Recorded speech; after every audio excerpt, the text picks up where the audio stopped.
So, hi everyone, hi inter students. So, now in this agency chapter, we finished entire chapter now. Let's discuss the TYK questions. As I promised, I am bringing the TYK questions as well.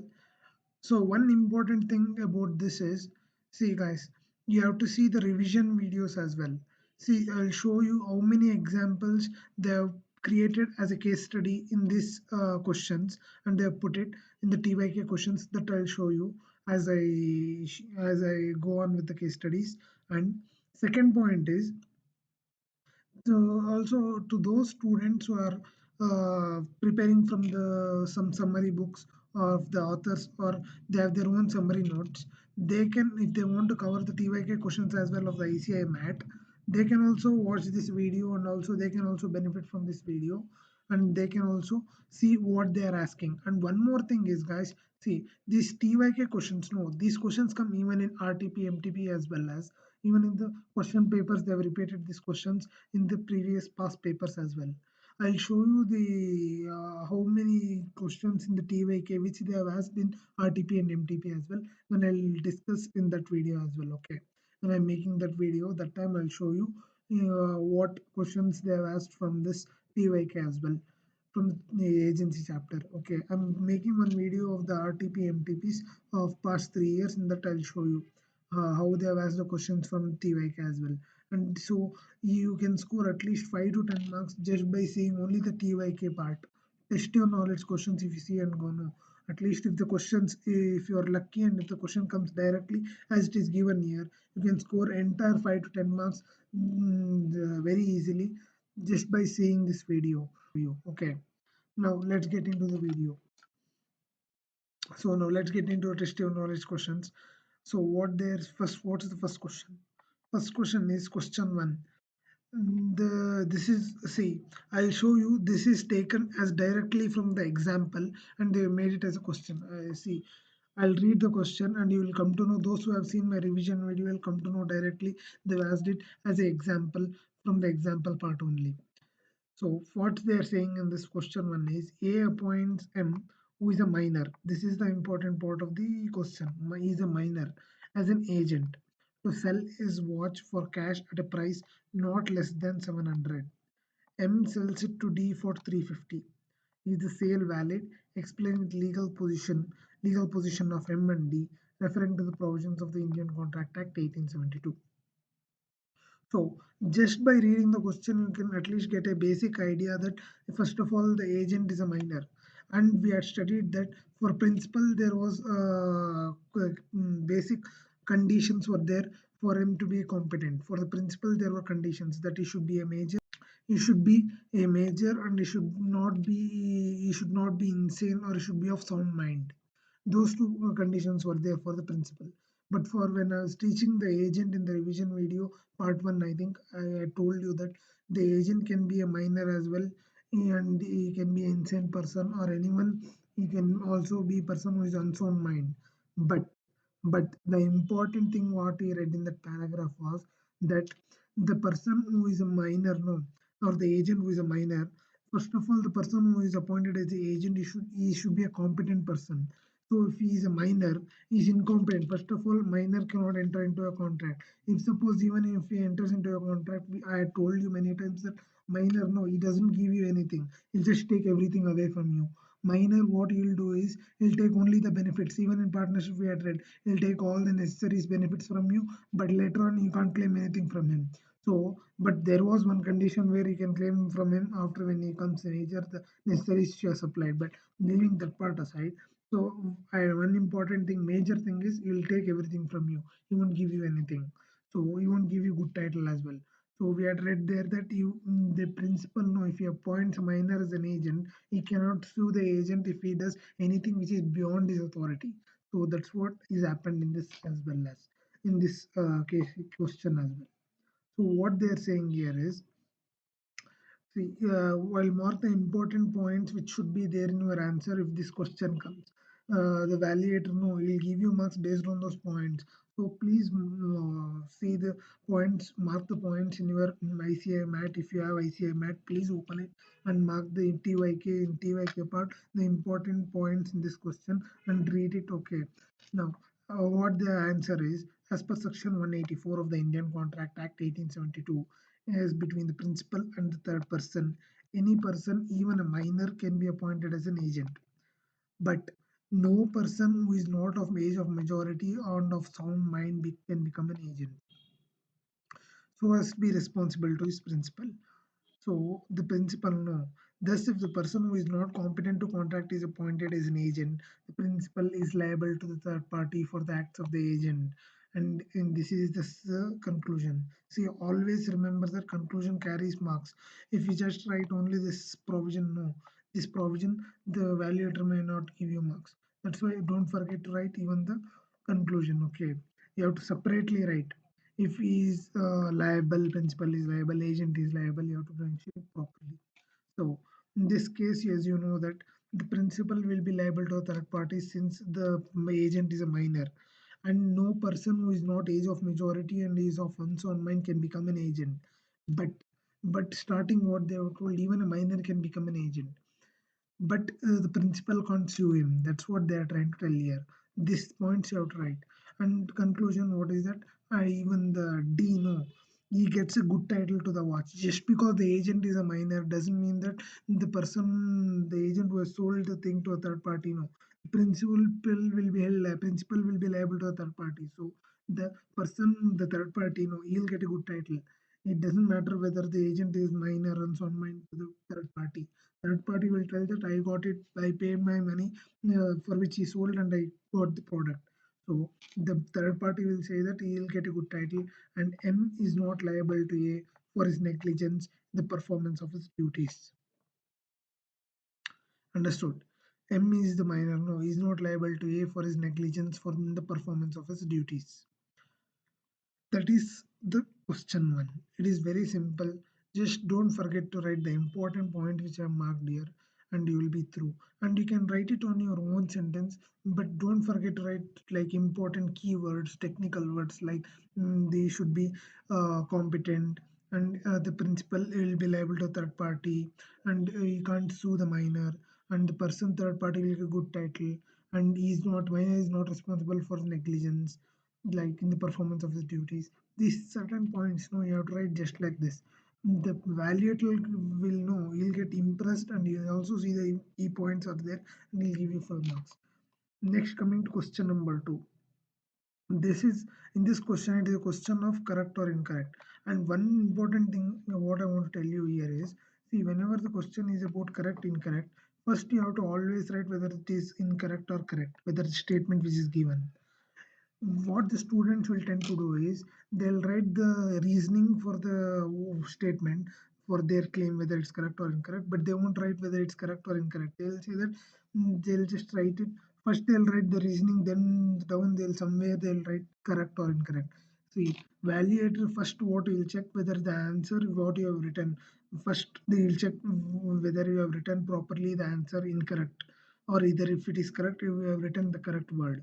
That word if you have written no, based on that you will check the rest of the parts. If you have written no or not written even that, then the validator may not check the other parts. It's not does not happen usually, but it's better to be safe. That's why I'm trying to tell. Okay, ratification of the, so what the question they are trying to tell here is the ratification of the agency is valid even if the knowledge of the principal is materially defective. As I have told you, even first question is based on the one of the examples, like I said. Even second question is also based on one of the, it's not based on example particularly, but it's based upon the provision. So in the ratification of the agency in the modes, I told that even if the knowledge of the principal is materially defective, even if the material knowledge of the principal is materially defective, means that time the ratification of agency is not valid. His statement is incorrect because ratification of agency is valid only if the knowledge of the principal is not defective. If it is defective, it is incorrect. Means it's not valid ratification because if the principal, what the information which the agent has fed the principal, no, that information itself knowledge is defective, then the ratification which he will give for the acts of the agent which is beyond his authority, then that act will become only the ratification will only become invalid. Understood. I'll explain to you even a little bit further. This might take a little bit of time, but I will explain. In the modes where it is ratification of the agency, there once there is agent, he goes beyond his authority and does a particular act with to a third party. In such a case, the principal has a choice whether to ratify the act of the agent or not. If the principal ratifies the act, then he'll tell that whatever the act the agent has done, it's valid. I had only authorized him to do that. To a third party, will tell. But that information which he got based upon what the agent has done, no. That knowledge of the fact or that information, if it is only defective, then whatever the validation or ratification which the principal has given, it becomes invalid. I've explained it how much ever possible I can. So I hope you understood what it is. It will if this comes, it will come for around 2 marks, I think. But what they'll do is they'll attach one more question to this. And they'll make it as 2 plus 2 or like that. Okay. So the answer to this is incorrect because the principal information what he has it's materially defective. As per section 198 of the Indian Contract Act 1872, it provides that for a valid ratification, the person who ratifies that already performed act must be without and have clear knowledge of the facts of the case. And if the principal's knowledge is materially defective, then the ratification is not valid and hence no agency. So I read only what is there because if you I always read the sentences fully because I just don't go like the other lecturers just yes, I don't know if they even write the same sentence as well. We read the entire sentence properly once because I want you guys to listen to this when you're watching this video so that later on when you're writing in exams these words come to your mind when you're writing. That's why I read the entire sentence. Later on, I'll tell important keywords in the particular sentence. So in this case, the valid ratification is not happening because the knowledge of the principal is defective. So you have to write like this: the person who ratifies is the already performed act. Person who ratifies means principal must be without defect and have clear knowledge of the fact of the case. The principal's knowledge is materially defective, and it is not valid ratification. Hence, no agency. This much you have to write. Okay. Next, that is one question. This question is based on the provision, not based on the this one. Based on the example. This is based on the provision. See, provision is also very important to read because they might make one MCQ based on this, and they might ask you in MCQ as well. See, it is very important to read even the provisions. That's why go and see my revision video. I've read entirely properly. I've discussed as well each and everything. You will be able to understand it even better. So now coming to question number 3. What they are saying in question number 3 is there is a person called Rahul, a transporter who was entrusted with the duty of transporting tomatoes from a rural farm to a city by Ashwin.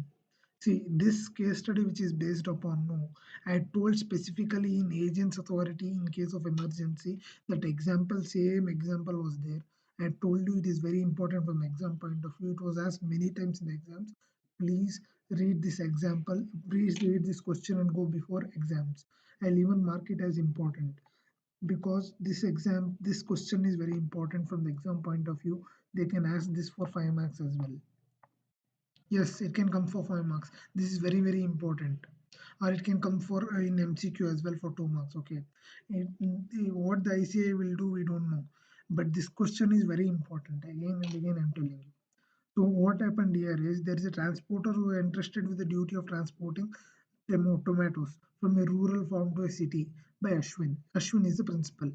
Due to heavy rains, the Rahul was stranded for more than 2 days, and Rahul sold tomatoes below the market rate in the nearby market where he was stranded, fearing that the tomatoes may perish. Can Ashwin recover the loss from the Rahul on the grounds that Rahul had acted beyond his authority? And one more thing, guys, I totally forgot to tell you. See, in when you read a particular question now, you have to figure out what the question is trying to tell first of all. To figure out that, you should be able to tell what is the important part of the question and what is the useless part of the question. Yes, the ICI will make one story, but you will focus on the story part, not the important keywords in that particular story. In this particular case study, when you're reading a particular case study, when you are examining the question, no, you have to figure out what is the important keywords in the particular question that is indicating what is the provision, what can be the solution for this question. See, let's assume this question came in the exam. First, what I would do is I'll mark what I'll first I'll see what the question is about. Suppose this is a case study based question. So if I read only the last two lines, these two lines, if I read, I won't be able to come to know what is the question. So in such a case, I have to read the entire story. But when I'm reading the story, I'll mark the important keywords in the question itself. What is the important keywords which are pointing to which provision they are talking about? So even in my when I have discussed even in the foundation one exam paper for this November 22, December 22 exam, no, what happened for foundation. I had properly discussed the entire question. I dissected the entire question and opened it up, and I showed the students. Those who have seen that video, no, they would have understood how much important it is in law to mark the important keywords in a particular question to to properly find out which provision they are trying to indicate, what can be the answer. You have to know what is the important keywords in the question. So in this question, no, this is very easy question, but you have to know what they are saying at least. See, in this case, the transporter is there. No, he was given a particular job to transport the tomatoes. This is also important. Why? Because these are perishable goods, which was given by the principal to the agent. And because of the heavy rains, Rahul, no, he sold the tomatoes below the market price in the nearby market. So because of the heavy rains, he got stuck somewhere. So therefore, he stole the tomatoes. Tomatoes are perishable goods. So where he was stranded, fearing that the tomatoes may perish. So now what they are trying to tell in the question, see, requirement of the question you have to read it properly. Whenever you are reading a particular case study, you have to know what is the requirement of the question. This I've read the entire story now. Even mark the important keywords in the story. See, even I don't know what is the requirement of the question. So I'll see what is the requirement of the question. After reading the entire case study, you know what their provision they are hinting. Even by reading this much, I can tell what is the provision they are trying to hint here. This is the agency in case of emergency. That person, the agent, know he'll do everything which is possible in order to protect his principal from suffering losses as a person of ordinary prudence would do. That is the answer which you have to write in here. At least you got the basic idea. I already have the basic idea what is the answer for this question just by reading the story. So next requirement of the question is, can the Ashwin, that is principal, recover the loss from the agent on the ground that Rahul had acted beyond his authority? According to you, did he act beyond his authority? Yes, he acted beyond his authority. But can he recover the loss from the agent? No, he can't. Because why he acted beyond this authority?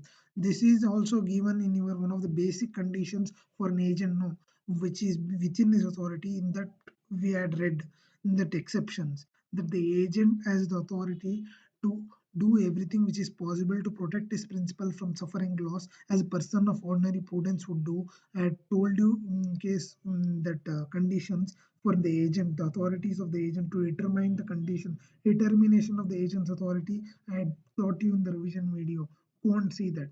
That I had told you particularly that the agent has the particular authority which is to do. These are included in his authority.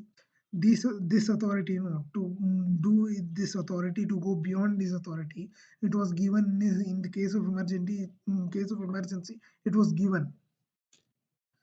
So what I'm trying to tell you here is this is a basic condition for the agent which is there for the agent in the contract of agency, which is like implied. This is the implied condition which is there for the agent to protect his principle. So what the answer is for this question? What is the answer? This is based upon section 189, that is agent's authority in case of emergency. What I told, no, that is only there. See, and see one more thing. What is the important keyword? What important thing about this is, see what the question what they are asking now. It is there in the example as well, even with the answer. So person who has not read the examples in the ICI mat now, what they will do is they'll pick up one example and they'll pose on it as a question in the exam. So if you have not read the example, or if you have not seen the example, you will read the wrong answer and you'll lose out on the marks. And these chapters are like bonus for you. If the person who is reading company law now in the inter, he is thinking that that comes for a huge chunk of marks. I'll study only that and I'll leave the small chapters. But what the ICI will do is ICI will give one tough, tricky question from that huge chunk of marks, and you will suffer there. Later on, the small chapters also you have not read it. You this also you will suffer and you won't write. Basically, if from there also you will lose out, here also you will lose out. Later on, you will complain that the paper was tough, but the paper was not tough. You didn't study. If you had studied this chapter, no, this this chapter you don't have to even spend so much time. If you see once and if you just memorize stuff and if you remember, if you understand the basic concept of the provision, you can write the answer on your own. Very simply, you can write the answer. Understood. Now, the answer for this question is agent's authority in case of emergency, section 189.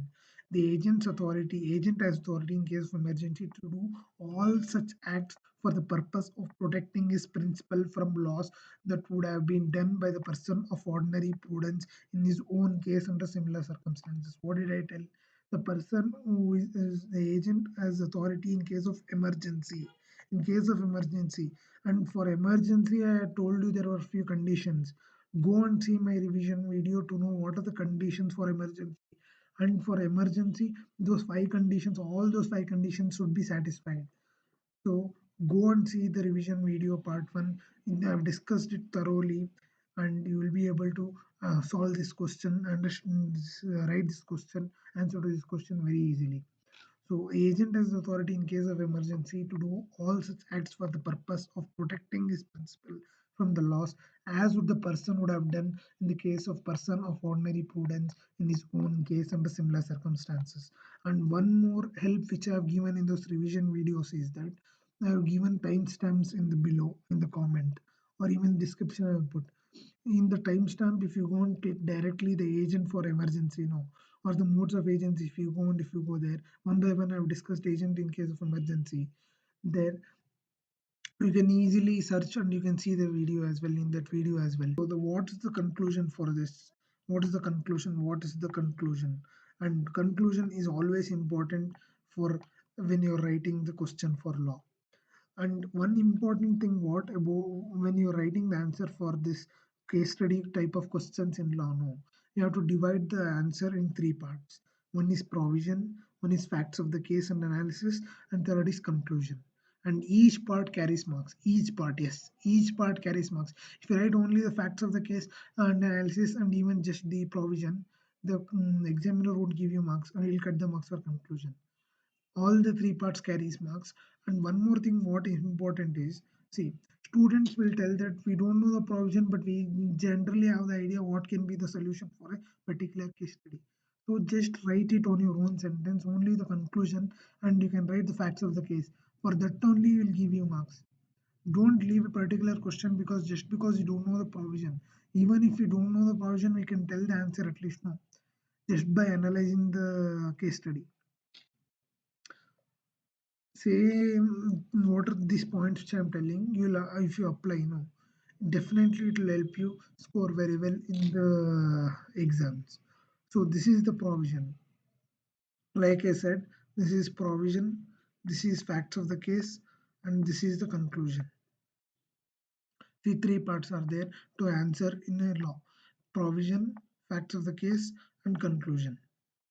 See, as I'm teaching the TYK questions, I'm also telling you how to write the case study type of questions.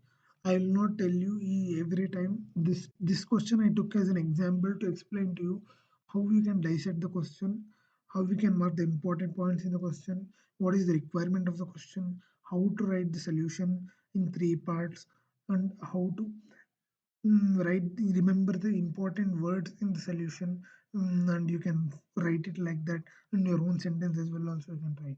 Okay. So the answer for this question is, in case of emergency, just like we said, this is the fact of the case. The Rahul, the agent, no, was handling perishable goods like tomatoes, can decide the time, date, place of sale, not necessarily as per the instructions of the Ashwin, the principal, the intention of protecting the Ashwin from losses. The important part in this fact of the case, what they've given is, was handling the perishable goods, and you can decide time, place, and date for the sale, not necessarily as per the instructions, because in the intention of protecting the principal from losses. The solution conclusion part is, the rule acts in case of emergency as a man of ordinary prudence, so the principal will not succeed against him for recovering the loss. So through this question, I have told you so many things. I hope it has helped you. So next, coming to question number 4. Let's go fast now. Question number 4. Yeah, this is a very, very important question from the exam point of view. Please don't forget to read this question. Please don't forget to see this question before you go. Okay, it is very important. Now, what they are saying in this question is, there is a person called Ahuja of Delhi. He engaged Mr. Singh as his agent to buy a house in West Extension area. Mr. Singh has bought a house for 20 lakhs in the name of the nominee and then purchased it for himself for 24 lakhs. He then sold the same house to Mr. Ahuja for 26 lakhs. I'll explain the question. Wait. Mr. Ahuja later comes to know the mischief of Mr. Singh and tries to recover the excess amount paid to Mr. Singh. Is he entitled to recover any amount from Mr. Singh? If so, explain how much. Explain. So, what they are telling, the important part of the question here is that the agent, first of all, what he is doing here is, the principal he told the agent to buy a particular house in particular area. What the agent did is, he bought the house for 20 lakhs in the name of a third person nominee. Then later on he purchased it for himself. He dealt it on his own account. I'm discussing the correlating the provision. See, correlating the provision with the question. He dealt it on his own account, the agent. He then sold the same house to Mr. Ahuja for 26 lakhs. What he did was, the agent sold the house. First, what he did, he purchased it on third person's name on nominee. Then he purchased it and he transferred it. We can say he transferred it to his own name for another 24 lakhs. First 20 lakhs, then 24 lakhs. Then he sold the same house to the principal for 26 lakhs. So what is this indicating to you? Just generally you can tell that. First of all, here the agent is going beyond his authority and is dealing on his own account. First. Second is that what the agent is doing is very disadvantageous to the principal. Right. That is the second part. You have to write the provision like this. Yeah, this is the general idea which we can get from the question, reading the question, right? That's how we can correlate the provision with the question. When you're reading the question only, it should come to your mind. What is this question trying to hint at? Which provision will be suitable in this case study? You have to keep on, as you're reading the question. No, you should read it once or twice in this case of case studies, in these type of case studies, so that the provision you will keep thinking which provision will match here, will apply here, like that. Okay. So in this case, the agent, what he did is on his own account, it was disadvantageous to the principal. So principal can, yes, he is entitled to recover the amount from Mr. Singh. But how much he can recover, that we have to see. I can tell you how much he can recover. See, he sold the house to principal for 26 lakhs, but he bought it for 20 lakhs under the name of nominee. So basically, he can recover 6 lakhs from the agent. That's the conclusion part. You can write yes, he can recover, and you can write he can recover 6 lakhs. Okay. So now we'll come to the answer. This answer, no, it'll carry at least minimum 5 marks if this question comes in your exams. Yes, 5 marks. Imagine 5 marks you can score if you write this much. Yes, the person who is evaluating can give you maximum marks, 4 to 5 marks. He can give you even 5 marks. See, this case study type of question is like math. If you get it right, no. With the provision, if you write, I can tell you that he can give you full marks as well. So Now this question is based upon section 215 read with section 216. Go and see my revision video. I told you this. This is based on a particular example as well. This is based on example as well. Yes. This is based on the example of section 215 and section 216. Go and see the revision video part 2, I think. Part 2, there you will find section 215 and 216. This where the agent without the knowledge of the principal deals in the business agency on his own account. Like I said, on his own account, the principal may. These 2 points should be there in your answer. Otherwise, the evaluator won't give you marks. So what the principal can do now is, since the agent has dealt it on his own account, he can repudiate the transaction, and he can claim any benefit from the agent, any benefit which may actually have resulted to him from the transaction. So repudiate means these wordings also you should write like that. Repudiate the transaction means he can cancel the transaction, he can refuse, reject the transaction. Repudiate the transaction if the case shows either that the agent has dishonestly concealed the material fact from him, or that the dealings of the agent have been disadvantageous to him. The dealings, like I said, the dealings of the agent was disadvantageous to him, and he has dishonestly concealed the material fact. A principal can repudiate the transaction. And then also he can claim from the agent any benefit which may have resulted to him from the transaction. He can claim any benefit from the agent which may have resulted to him from the transaction. Understood. He can claim any benefit from the agent which may have resulted to him from the transaction. So the what is the conclusion? Conclusion is that the Mr. Principal is there, no, Mr. Ahuja is entitled to recover 6 lakhs from Mr. Singh, being the amount of profit earned by Mr. Singh out of the transaction.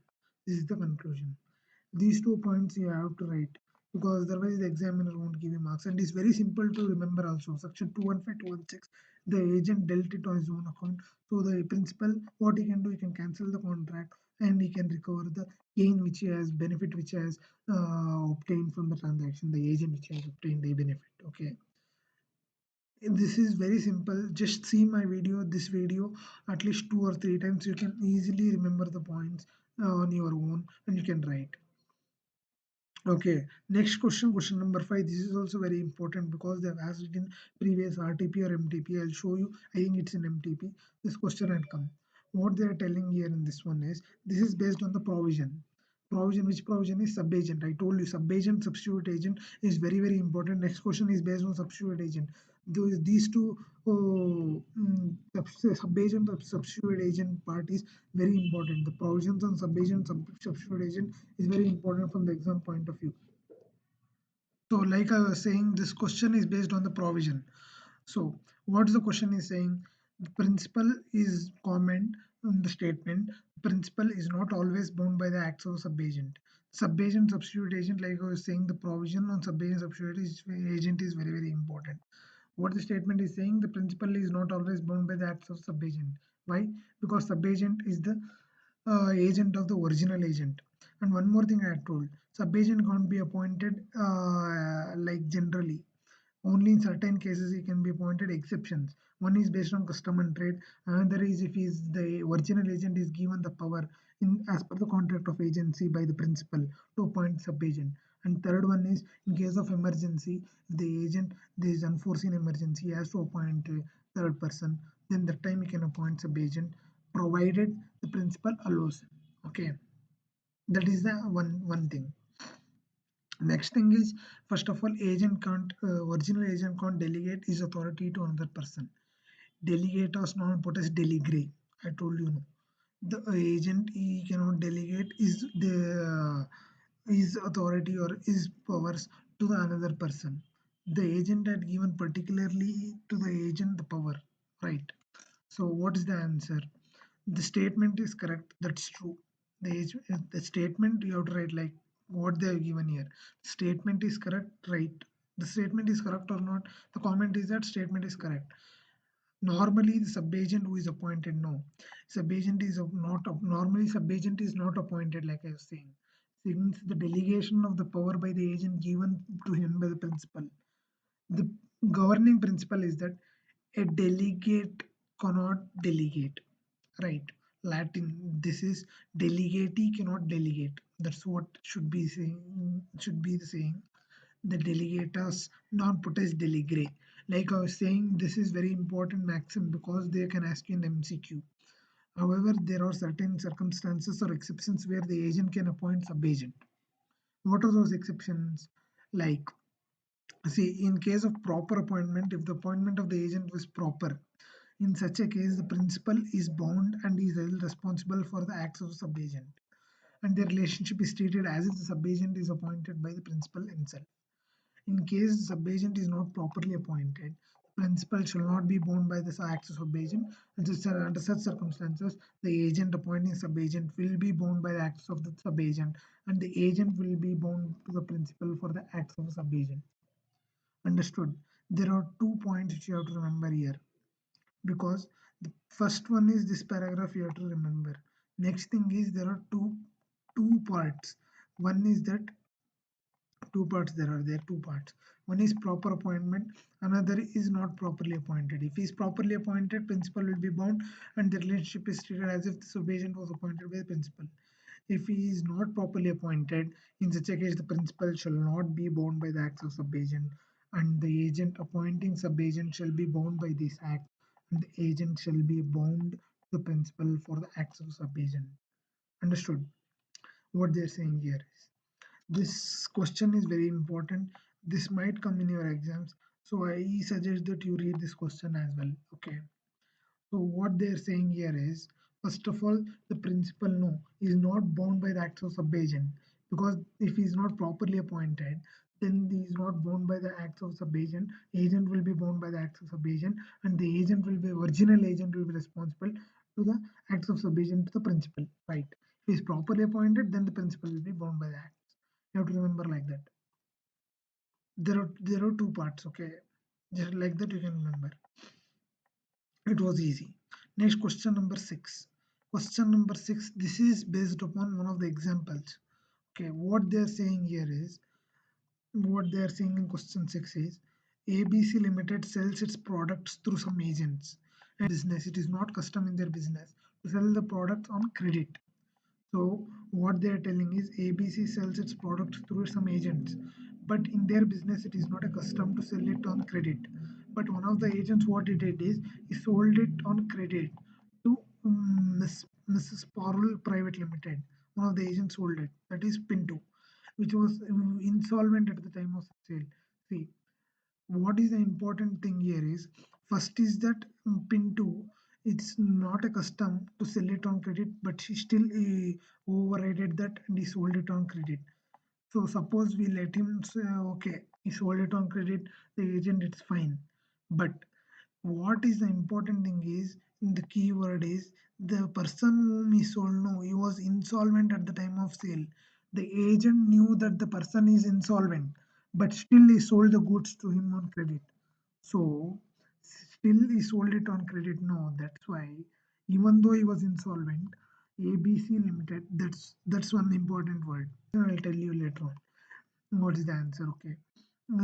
See how they'll pose the question, like this is based on one of the examples in the based on one of the examples of the provision. Go and see my revision video again and again. I'm repeating because in revision video each and every examples I've covered, and if you can see that revision video once or twice, no, you can easily answer this question. Yes, very easily. ABC Limited, here in this case, ABC Limited, what happened next is ABC Limited sued Mr. Pinto, who is the agent, for compensation towards the loss caused due to sale of the products to Mrs. Porl Private. Will ABC Limited succeed in its claim? So what is the requirement of the question? Will ABC Limited succeed in its claim? See, one more important thing what I can tell you is, whenever a case study type question comes now, such a case, what you should do is, you should read the case study at least twice and read the what is the requirement of the question once, or twice. You can read it twice as well, because you have to understand what the question is and you have to mark the important keywords in the question. Next, what you have to do is, you have to check what is the requirement of the question. So in this case, will ABC succeed to in its claim? First of all, yes, it will succeed, because of the actions of the agent. No, the company, the principal suffered losses. So you need to make good the losses which the principal has suffered. Right. That is the answer. That is the conclusion. But what you will write in the provision, that is very, very important from the exam point of view. So what is the provision? What is the provision they are saying? To conduct the business of agency according to the principal's direction. To conduct the business of agency as per the principal's direction. Section 211 of the Indian Contract Act. An agent is bound to conduct the business of his principal according to the directions given by the principal, or in the absence of such directions, according to the customs which prevails in doing such business of the same kind at the place where the agent conducts. And where the agent acts otherwise, if any loss is sustained, he must make it good is to his principal, and if any profit accrues, he must account for it. This is the provision, and this is the facts of the case. This is the conclusion, right?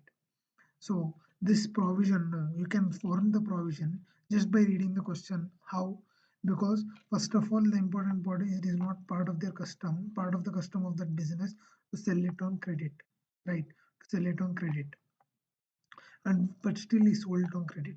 Later on, what one more important thing, what is that is what one more blunder what the agent did is the person to whom he sold was insolvent at the time of the sale. That is second blunder. So what you can write in the provision is, first of all, the person, the agent, he should deal in the business of the principal. It is the business of the principal which he is dealing to appoint to deal. So he has to deal it as per the principal's directions. And if there is no other directions is given, he has to deal it as per the custom of the business. And the custom says that you can't give it on credit in the year, but he still gave it on credit. So now he has to make such good loss. If there was a profit, no. If the agent does any other act and such act, if the loss is sustained, he has to make it good. If there is a profit, he must account for it. If it is a profit, it's well and good. So the fact of the case is that he sold it on credit, even though it was not as per the customs. Also, it is not the custom in ABC Limited to sell the products on credit. That's what is the important thing. And Mr. Pinto must make good the loss to the ABC Limited. See, this question is also very, very important. Please don't skip the questions which is given in the back of the chapters. I'm telling you again and again. I had repeated so many times in foundation. I'm repeating again in inter. Even in final also they ask questions from the TYK. Please don't skip the questions which is given in the back of the chapters. The questions can come directly from the simple chapters like this. That's why. If you can't read it on your own, just see this video and go. At least this will help you in writing well. Okay. Because I'm discussing this very vastly and very thoroughly, comprehensively, I'm discussing the solutions. So you will be able to retain what is there and you will be able to understand the provision along with just not just reading it, also remembering the key points. So next is question number 7. So question 7, what they are saying here is, there is person who is Azhar. He consigned electronic goods to sale to Aziz. This question is based on substitute agent. This is the question based on substitute agent. Aziz employed Rahim, a reputed auctioneer, to sell the goods consigned to him through auction. The Aziz authorized Rahim to receive the proceeds and transfer those proceeds once in 45 days. And Rahim sold the goods on auction for 2 lakhs, but before transferring the proceeds of the auction became insolvent. Assess the liability of the Aziz according to provision. So, if you have seen the revision video in that substitute agent, I've discussed it very thoroughly and I've explained it very simply and very easy to understand way. It's very because I've explained it based on with along with an example, so that you will be able to understand this concept very easily and you will be able to write it very easily, and so that you'll remember it your entire life. Like that, I've discussed that part, the substitute agent, because since it is very important from the exam point of view for May 23, it is very important. See, the question we have already seen, sub-agent and substitute agent, the last question. So you can imagine what is how much important they are from the exam point of view just by seeing the questions. So go and see that part of the revision video. You can search and you need not search in timestamp. I have mentioned substitute agent, sub-agent. I have marked warning important. You have to read it, must read. So go and see that and you will be able to see that this is also an example given in substitute agent. Same example they have taken which is given below the provision and they have made as a case study. If you've seen that example, if you even if you don't read this case study and if you go to the exam just by seeing the revision video, you can I can guarantee and promise you can score at least the maximum marks in the question just by seeing the revision videos. Okay, but it is a must to see all the examples because they can form case study based on the examples itself. So what is the solution to this? What is the solution to this is, see, this is based upon section 195, right? And this is based on an agent who is a substituted agent for his principal. An agent is bound to exercise the same amount of the discretion as man of ordinary prudence would exercise in his own case. And if he does this, he is not responsible to the principal for the acts or negligence of the agent so selected. So substituted agent, I told you in substituted agent that substituted agent is appointed with the power which is given to the ordinary agent. And he is directly once the substituted agent is appointed, the original agent is out of the picture. See, in this case, the Aziz is there now. Once he appoints Rahim, the Aziz is out of the picture. Rahim is the auctioneer. So Aziz is out of the picture. He told Rahim to transfer the proceeds after the sale of the item in the auction to the principal, the Azhar, right? So the Aziz is not required.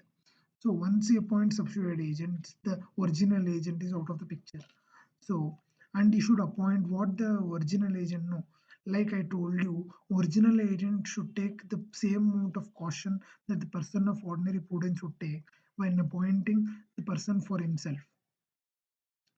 And if he is negligent, no, then he will be responsible to the principal. So that's what they are telling. While selecting substitute agent, the agent is bound to exercise the same amount of diligence as a man of ordinary prudence. And if he does so, he will not be responsible for the acts or negligence of the substitute agent. And hence, if the Aziz has exercised same amount of diligence as the man of ordinary prudence, then he shall not be responsible to other for the proceeds of the auction. So this is the conclusion. This is like facts of the case, and this entire thing is provision. I can tell, right? This entire thing is provision. This is the conclusion. It's very simple. If you have read it even once, you can write it in your exams easily. But you have to at least see this once before you go to the exam. Otherwise, you won't be able to write. But you have to see this. Okay. So many students skip this simple chapter, simple questions. They don't read it and go. They lose out on marks. And later on, they'll say it's the institute's fault. Anyways, now let's get on to question number 8. What they're saying here is R is the wife of P and she purchased saris on credit from Nalli. Nalli demanded the amount from P.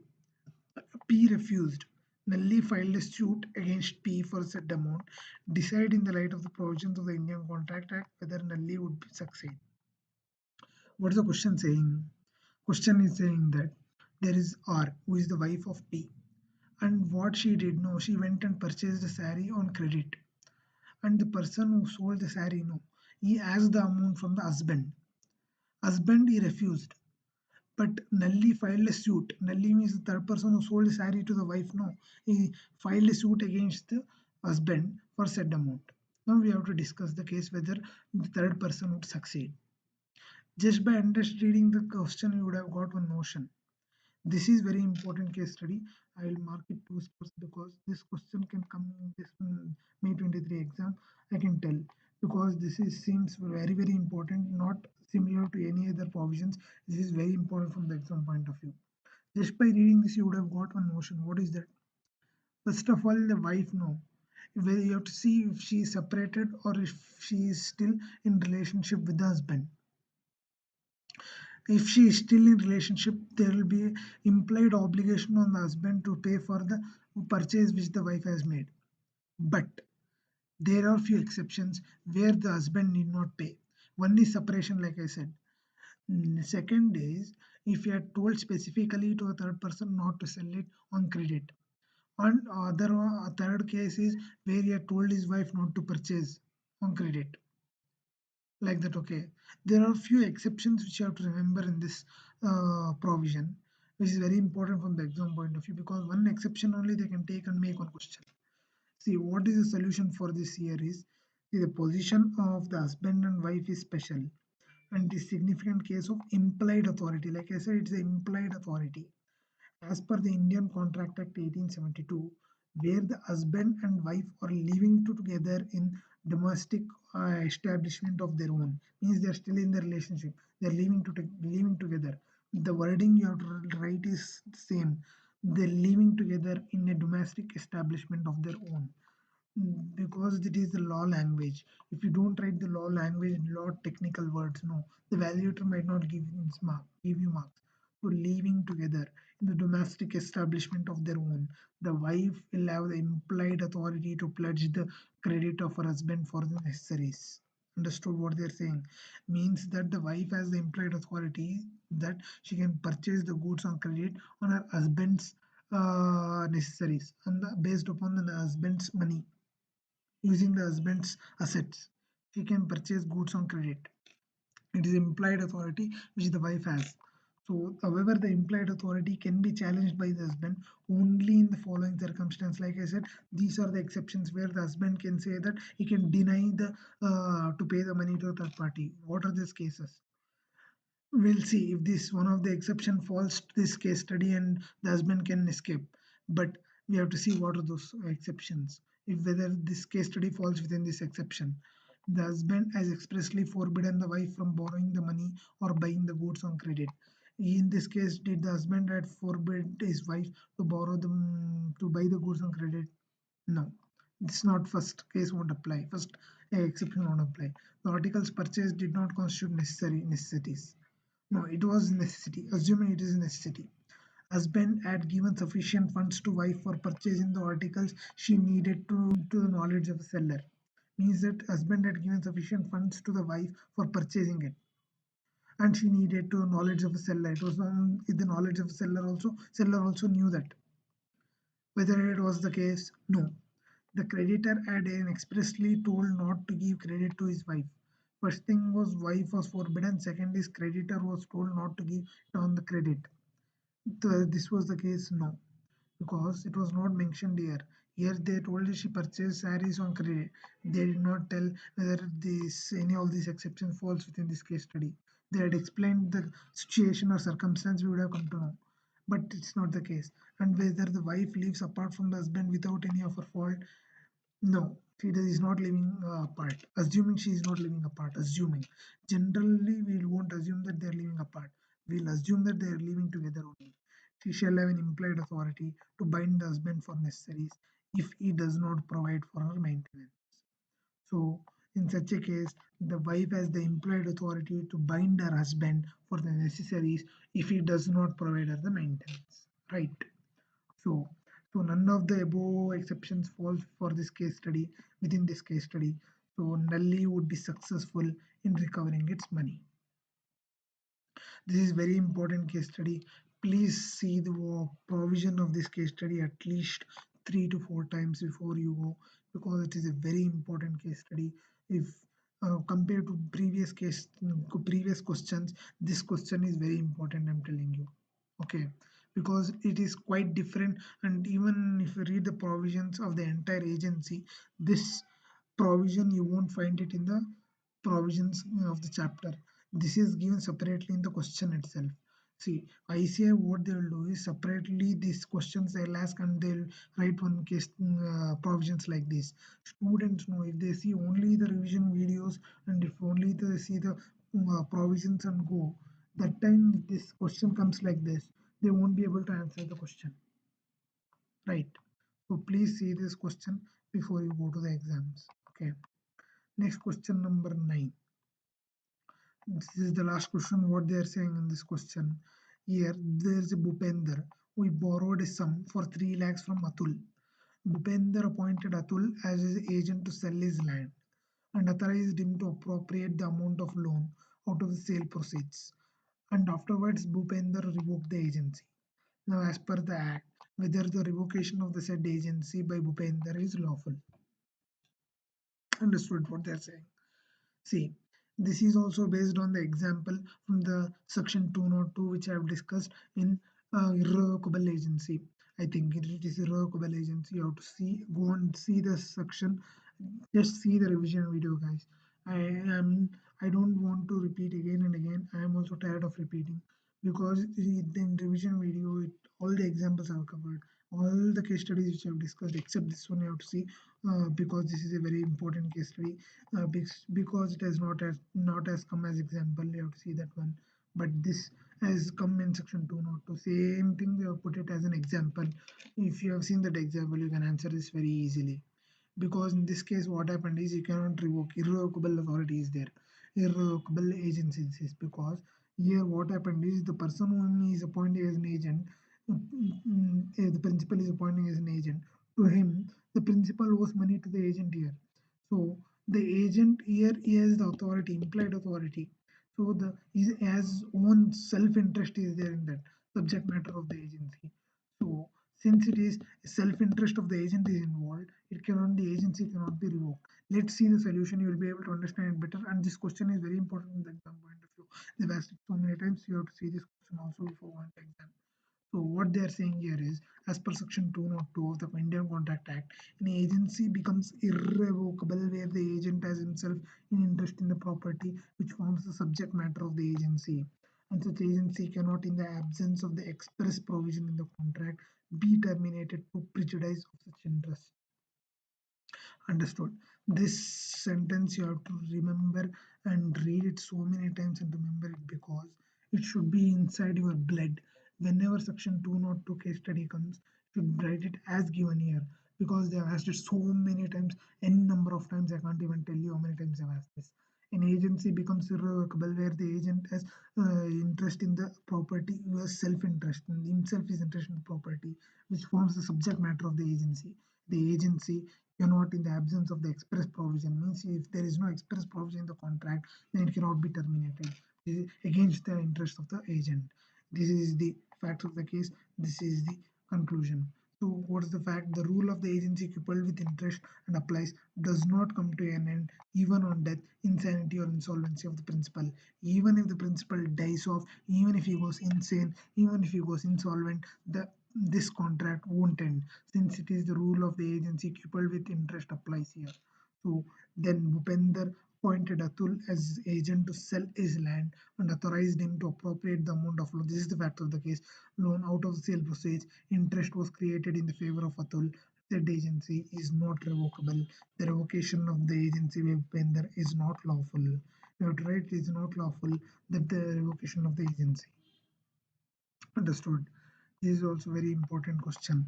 See, I'll tell you again what are the important questions in this entire TYK, which is must see before the exams.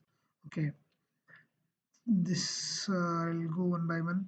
Question one, it is simple. Even if you read it once and leave, it's fine. You can write it. This is also simple. Just read it once. And please remember it. Generally, the concept at least. This is question is very important. Question A, that is A, marked A, and this is also important. This is also A, and this is easy, but give one reading, okay. And this is also important from the exam point of view, A. And next question is this question on substituting. This is also important because you might confuse it with the subagent. So this is also A. And this question, what is this? This is A plus. This is A plus plus plus and plus, because this is very very very important from the exam point of view, because this is not even in the provision of the chapters. This is question is based upon the provision which is not there in the chapter. So you have to see this before exams, must see. And this question you can, yes, this question is also important. Yes, this is irrevocable agency. This is also very very important. They've asked it a number of times. This is also A plus. A plus is must see. A is at least two times you have to see, and others you can see once and you can leave. Okay, so I have discussed the entire chapter, even including the TYK. So if you like the content, so like and subscribe. Those who are watching my video, at least let me know through the comments if it is was helpful or not. Okay. Thank you. Good luck. Study well.